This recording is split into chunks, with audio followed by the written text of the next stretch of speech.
Assalamualaikum warahmatullahi wabarakatuh. Salam sejahtera. Hari ini kita akan membincangkan topik penyalahgunaan bahan. Kita tengok standard pembelajaran, memahami kepentingan mematuhi peraturan dan undang-undang penyalahgunaan bahan, bincang implikasi menyalahi peraturan dan undang-undang, dan yang ketiga, menjana adil kepentingan pematuhan peraturan dan undang-undang. Penyalahgunaan bahan terdiri pada aktiviti menghisap rokok, termasuk vape, menghidu gam, mengambil dadah seperti syabu, ganja dan pil khayal. Jadi hari ini kita akan memfokuskan penyalahgunaan bahan di kalangan remaja. Tengok statistik daripada AADK. Pengambilan dadah mengikut umur Januari hingga Jun 2020. 1/3% adalah daripada golongan remaja, iaitu sebanyak 1,251 orang. Situasi yang agak membimbangkan. Kita lihat pula rekod pengambilan dadah mengikut umur pada tahun 2018 dan 2019.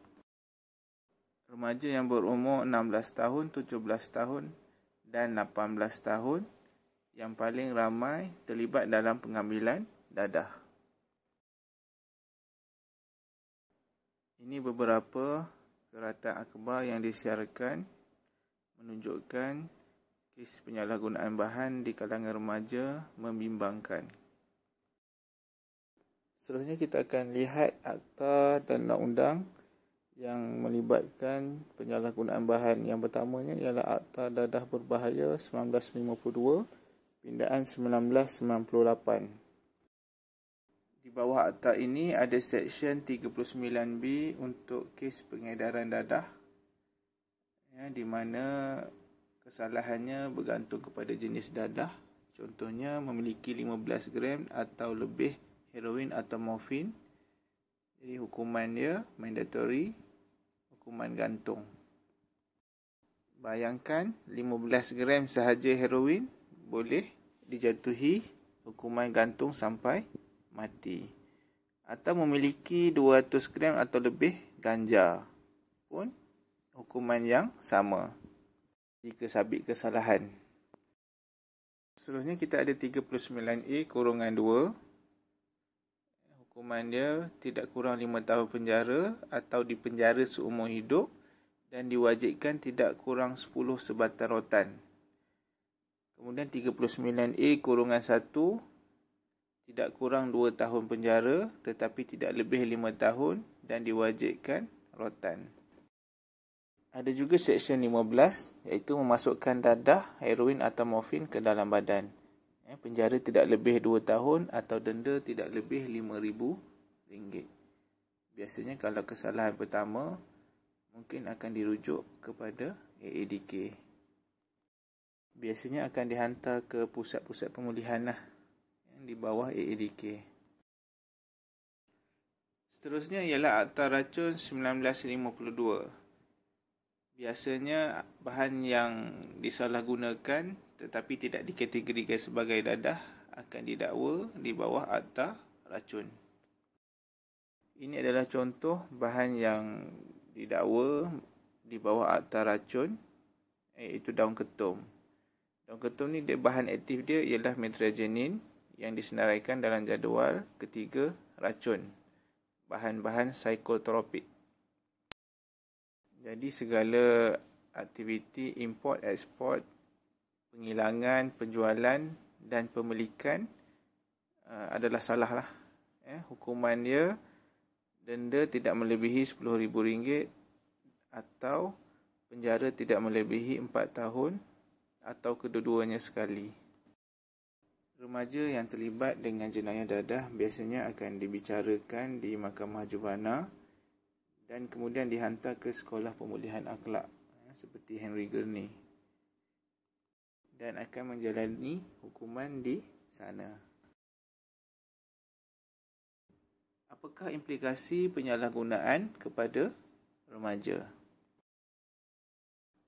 Implikasi penyalahgunaan bahan terhadap diri sendiri dan keluarga Yang pertamanya bertentangan dengan ajaran agama, keruntuhan akhlak, mengaibkan nama baik keluarga, hilang tenaga kerja dari golongan ini, gagal dalam pelajaran, terdedah kepada penyakit dan gejala sosial yang lain, tersisih dari keluarga dan masyarakat.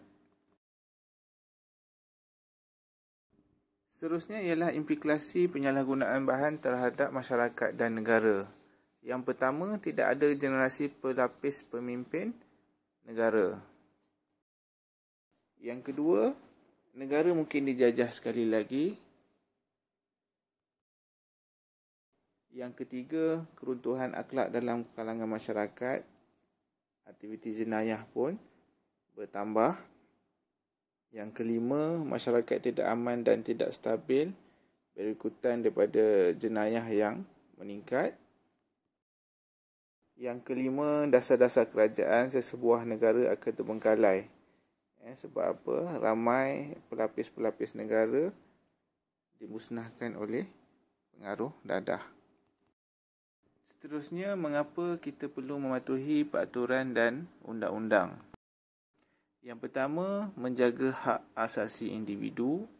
Yang kedua, nak memastikan individu berdisiplin, menjamin kedaulatan sesebuah negara, membentuk masyarakat yang bertoleransi dalam pelbagai kaum, menjamin ketaatan rakyat, memastikan rakyat hidup bersatu padu, membentuk sistem pentadbiran negara yang telus dan teratur, memupuk sikap saling hormat menghormati.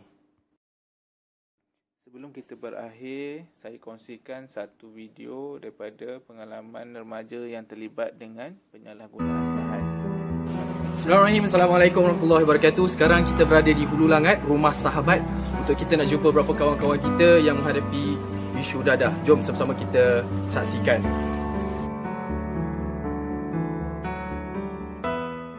Okay, pertama sekali, terima kasih banyak Syah sebab sudi bersama dengan TikTok TV, kongsi pengalaman kehidupan bersama struggle dalam dadah ni kan. So mungkin soalan awal nak tanya Wan sendiri, macam mana boleh terlibat dengan dadah ni pada permulaan dan macam mana boleh ada dekat sini pada hari ni? Saya terlibat dari umur saya 13 tahun. 13 time form 1. Time form 1 saya start saya main apa ni? Ganja. Ganja saya main. Macam mana boleh dikenalkan dengan ganja? Macam mana boleh dikenalkan dengan ganja tu? Saya ikut member lah time sekolah kan. Saya tengok member sekolah juga? Member sekolah. Saya tengok diorang balut kan. Saya try lah balut-balut. Start tu umur 15 saya dah start main clubbing apa semua. Start situ lah saya main pil apa semua. Okay, hang. Tu umur 16 saya dah start main ais lah. Saya start itu ais pun saya tiba daripada member ke saya member cakap benda ni sedap pun kan daripada kau main benda-benda tu kan. Pengen try ni pula kan. Saya try lah. Saya try awal tu saya balik rumah kakak saya dah syak lain lah. Sebab saya tengok saya cakap apa semua kan, laju lain macam kan. Dia akak saya pun dia tahu juga pasal-pasal benda-benda tu kan. Tu saya cakap mana ada apa ni. Masa time tu masih family semua tak tahu lagi lah. Tak tahu lagi. Dan time tu 13 hingga 16 dah 3 tahun tanpa family pengetahuan family tak tahu lah. Kira ganja tu kan kira macam biasa, relax, chill. Kalau batu ni dia tagihan dia mula muka cengkung. Oh, dia akan nampak kesan fizikal dia. Kesan dia lah, muka cengkung, lepas tu mata hitam. Siap mak tengok pelik kan. Kira macam ni lah. Saya daripada kira form 2 lah. Form 2 nak masuk form 3 kan. Form 2 nak masuk form 3 lah. Ujung-ujung bulan. Tak tu saya sekolah Kelantan lagi daripada form 1 hingga form 3. Okay. Lepas tu lama-lama sikit dah masa tu tengah liar kan. Dah tengah liar. Form 1 pun dah liar kan. Pergi sini kan. Faham. Lepas tu naik form 2 tu macam mana? Jumpa kawan-kawan, berkawan dengan orang besar kan. Yang lebih tua lah. Yang lebih tua lah. Berkawan pergi situ pergi sini kan. Keluar. Lepas tu lama-lama sikit start ni lah, dah kenal kan. Kenal. Saya start kenal dadah ni pada sekolah lah. Sekolah menengah juga, time form 2, form 3 tu ke? Time form 2. Time form 2. Okay. Kenal dadah ni. Kenal apa? Admin 5. Oh tu nama dadah tu? Nama dadah tu 5. I see. Dan macam mana detik daripada situ yang menyebabkan Wan ada dekat rumah sahabat kali ni? Adakah inisiatif sendiri Wan untuk nak datang sini ataupun family yang saya datang sini, first saya ada bermasalah dengan family. Kira sampai saya kena halau dari rumah. Saya kena halau dari rumah, handphone kena rampas, kenderaan tak ada, duit langsung tak ada. Kosong. Keluar dari rumah. Saya dari Gombak, saya cari dari member kan. Tak ada handphone nak kontak siapa. Saya jalan ke Ampang. Jalan kaki. Malam-malam. Dari Gombak ke Ampang. Saya jalan kaki kan, bayangkan. Saya cari rumah member, ketuk semua, dia kat tak boleh tolong apa semua kan. Lepas saya pergi rumah keramat, rumah pot balik. Kat situ lah dia orang tolong ke? Diorang tak tolong sangat kira duit saya ada RM10 buat untuk makan. Tapi member cakap, tong apa semua kan, duit RM10 untuk makan, diorang nak agak. Itu bukan member boleh membantu langsung kan. Lepas tu saya fikirlah balik kan, macam ni ke member apa semua kan, kita tengah susah makan tak ada apa semua. Malam tu dia bagi sehari kejap tinggal kan. Lepas tu petang dia cakap, aku nak kerja ni, kau pandai pergi mana-mana kan dia kan. Sampai hati dah kenal lama dah. Dah kenal lama lah. Lepas saya pergi rumah makcik saya. Saya cerita dengan dia apa semua kan. Saya nak apa, diorang pun nak saya berubah kan. Dia dah tahu lah, dia nak saya berubah agak kan. Lepas saya cakap kira macam ni, saya nak masuk rumah Tafiz. Tafiz saya nak belajar agama, nak dekat dengan agama kan. Saya memang tak pernah sembahyang langsung. Last saya sembahyang umur darjah 3. Darjah 3 sampai umur 23. Alhamdulillah masih hidup. Alhamdulillah masih hidup. Sekarang Allah bagi untuk kita berubah kan. Saya start kenal Dadah, lepas tu start ni lah, kantoi. Kantoi Kantoi kat rumah? Kantoi dekat sekolah. Kantoi dekat sekolah masa tu. Hari tu cikgu buat ada unit sekolah kan. Disiplin.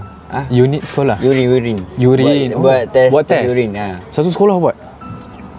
Tak juga, budak-budak yang ni ada rekod kan. I see. Okay. Buat test urin kat sekolah, lepas tu test dikit datang lah. Dikit datang test. Lepas tu macam mana? Test lepas tu urin pun sangkut lah. Sangkut. Lepas tu dikit pun suruh cikgu bagi tahu mak kan. Cikgu bagi tahu mak.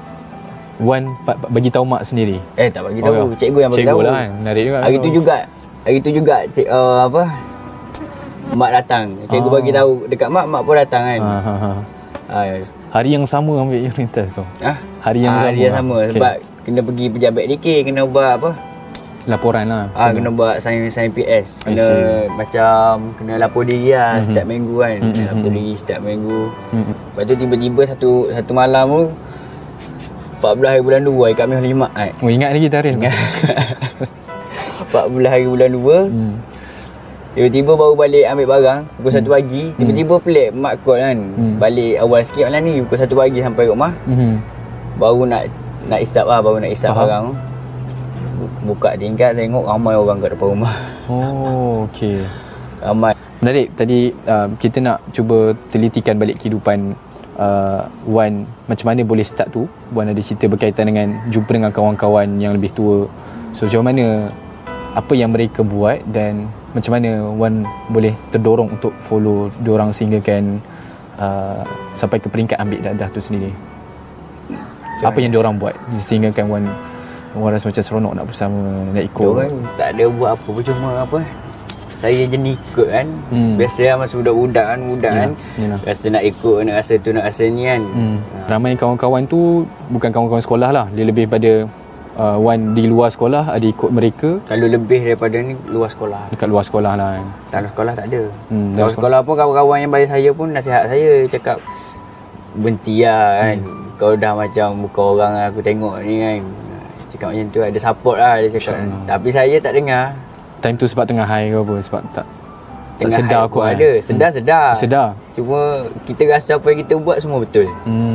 Itu kesan dia bila ambil dadah itu, antara kesan dia yang mungkin Wan rasa betul ke macam tu?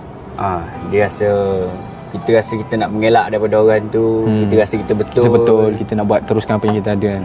Apa orang cakap kita tak dengar kan. Ikut aku nak buat apa kan. So nampak kat situ peranan circle of friends yang Wan ada ketika itu mungkin banyak mempengaruhi ke yang menyebabkan Wan expose dengan dadah ni? Dari situ saya memang apa ni? Ya susah. Member ni boleh buat jadikan trigger balik lah. Sebab tengok member muka cengkung apa semua. Cara cakap dia. Maksudnya ceritakan pengalaman Wan. Macam mana benda tu dapat membantu Wan? Tempat ni dia membantu Wan untuk tempat ni. Tempat ni. Okey, masuk tempat ni mula-mula rasa macam apa? Takut juga lah sebab tengok besar-besar kan. Lama-lama tengok abang-abang semua. Lepas tu tengok orang-orang sekeliling ada yang sakit kan. Sebab terlalu banyak isap. Ada yang tu cakap sorang-sorang. Lepas tu abang-abang pun ada dia support kan. Dia cakap kau muda lagi kan. Baik-baik kau berhenti dari awal kan. Belajar betul-betul. Lepas tu saya pun ambil benda tu sedikit sebanyak dia memberi impak pada Wan sendiri. Lepas tu ambil masa sendiri kan. Sebelum tidur ambil dulu fikir kan, apa yang mana yang baik, mana yang buruk kan. Mana yang betul, mana tak kan. Lepas tu saya fikir balik kan, betul juga apa yang orang cakap kan. Sebelum ni dah ramai lah cakap nasihat, tapi saya tak dengar. Tapi apabila masa saya masuk dalam ni, saya tengok semua sekeliling kan. Tengok kan, macam tu lah. Okey. Hari pertama saya masuk sini, saya pun terkejut juga kan. Saya cakap dengan mak saya nak masuk tahfiz. Dalam mak masukkan kat pusat kan. Tapi saya sendiri ada apa sini, saya layan je lah kan. First pergi ke RO, okey lah, relax apa semua kan. RO ni pejabat. Okey. Pejabat dia check apa semua. Lepas tu dia cakap 2 minggu akan di kuarantin. Saya ingatkan bilik biasa lah apa kan. Saya tak tahu lah, macam penjara macam tu kan. Terkejut kat saya, macam nak menangis pula masuk penjara. Tak pernah saya masuk dalam macam tu kan. Tu dari situ lah saya rasa, baru dapat rasa lah macam mana rasa duduk dalam detox. 2 minggu duduk dalam detox kan. Dengan kita, dari situ lah saya boleh berfikir balik apa semua kan. Fikir macam ni kalau masuk penjara, kalau aku teruskan, kalau aku masuk penjara, berapa lama pula duduk dalam penjara, 2 tahun kan.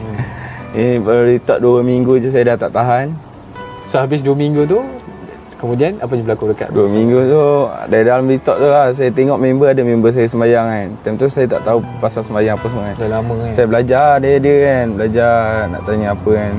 Saya suruh dia imam lah, jadi imam. Jadi imam saya ikut dari belakang. Alhamdulillah di situ lah saya boleh teruskan. Okay Wan, soalan yang terakhir mungkin, seandainya Wan sedang bercakap dengan orang kat luar sana yang sedang mungkin yang pertama adalah dia nak cuba, nak try Nadah ni, apa nasihat Wan?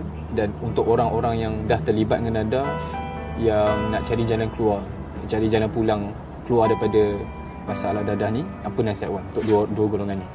Dua golongan ni? Kalau macam yang baru nak isap tu, saya akan cari kawan yang baik-baik je lah kan. Lepas tu macam mana cari kawan-kawan yang baik kan. Apa, tinggallah benda-benda yang ni, yang tak elok, jangan ikut kan. Macam kawan-kawan kan. Anak-anak kita kalau ajak macam yang jenis kaki-kaki ni kan, kalau ni ajak kita hisap apa, tak payah lah kan. Kalau boleh, kalau ada yang isap okok, baru nak isap okok pun boleh berhenti okok kan. Kalau boleh okok pun berhenti juga. Kalau yang jenis baru lah, baru. Kalau boleh tak payah ikut lah benda-benda yang macam ni kan. Tak pergi mana. Kalau macam yang dah hisap pun kan, kalau yang macam dah jatuh tu kalau boleh cari tempat yang boleh membantu kita, diri kita kan. Cari tempat yang boleh bantu kita, lepas tu cari orang yang boleh support kita dari belakang kan. Kalau macam kita nak jatuh kan dan nak isap balik kan, biar ada orang dari belakang kita support. Kita. Jadi orang semua yang betul-betul support kita lah. Okay Wan, terima kasih banyak sudi berkongsi pengalaman kehidupan Wan. Moga-moga perkongsian ini sampai dekat orang yang kat luar sana menghadapi masalah yang sama. Dengan moga-moga perkongsian ini dia menginspirasikan orang untuk ambil langkah seperti mana Wan. Dan moga-moga benda tu jadi pahala lah untuk Wan sendiri lah, insya-Allah. Kita doakan yang terbaik jugalah. Wan dapat segera pulih dan dapat teruskan kehidupan seperti sedia kala dan golap untuk SPM nanti. InsyaAllah. Terima kasih banyak. Sihat untuk diorang. Saya nak nasihatkan, kalau boleh tinggallah benda tu kan. Tak ada berfaedah pun benda tu. Kalau kita berduit pun, benda tu akan menghabiskan kita punya duit. Memang tak akan jadi orang lah. Kalau boleh kawan kita yang hisap tu, kita tak payah tegur. Kita kalau apa kita tak boleh kawal, kita apa tinggal je lah kawan tu kan. Tak ada guna pun kawan dengan kawan-kawan macam tu. Merosakkan hidup. Terima kasih banyak Jan. Nampak sangat itu nasihat daripada hati, nampak air mata kan. Tapi kita doakan samalah Jan dapat kuatkan diri, teruskan kehidupan selepas ini dan moga dapat teruskan kehidupan dengan kehidupan yang lebih baik insya-Allah. So alhamdulillah kita dah menunggu bual dua orang sahabat kita yang ada pengalaman dalam dadah ni. Semoga perkongsian daripada dua remaja tersebut memberi iktibar dan pengejaran kepada kita. Hidup ini terlalu indah untuk disia-siakan. Ambil kisah, ambil tindakan. Sekian, terima kasih. Say no to drugs.